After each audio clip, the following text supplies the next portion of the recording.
Second trimester அப்படிங்கும்போது நமக்கு 12 வீக்ஸ்ல இருந்து 26 வீக்ஸ்.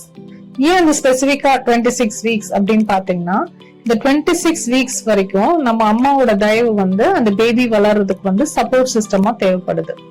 இந்த செகண்ட் ட்ரைமஸ்டர்ல நம்ம என்னென்ன பண்ணுவோம் அப்படிங்கறது பாத்தீங்கன்னா, ஃபர்ஸ்ட் 12 வீக்ஸ் டு 14 வீக்ஸ்ல நம்ம ஏர்லி பிரெக்னன்சி அனாமலி ஸ்கேன் சொல்லுவோம், அதாவது NT ஸ்கேன் அப்படிங்கறது சொல்லுவோம்.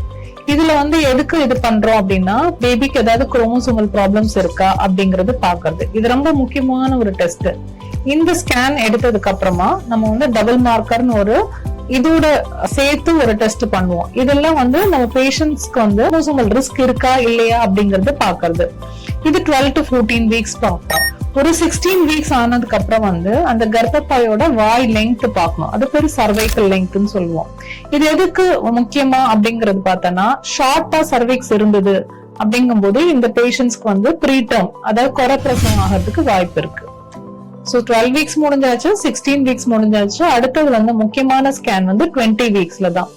ஹோல் பாடி பார்ட்ஸ் பேபி இது ஃபுல்லா வளர்ந்துரும். சோ ஒவ்வொரு பாடி பார்ட்ஸும் எப்படி இருக்கு அப்படிங்கறது அனலைஸ் பண்றதுதான் டிஃபா ஸ்கேன் இல்லைன்னா அனாமலி ஸ்கேன் சொல்லுவாங்க. 24 வீக்ஸ் அப்படிங்கும்போது நமக்கு பேபியோட ஹார்ட் மட்டும் ஸ்பெசிபிக்கா ஒரு ஸ்கேன் பண்ணுவாங்க. அதாவது ஃபீட்டல் எக்கோ அப்படின்னுவாங்க. அதோட பம்பிங் கெப்பாசிட்டி இதெல்லாம் பாக்குறதா ஃபீட்டல் எக்கோ அப்படிங்கறது. இதுதான் மெயினா நம்ம ஸ்கேனிங் பர்பஸ்க்கு நம்ம செகண்ட் ட்ரைமஸ்டர்ல பாக்குறது. தேங்க்யூ.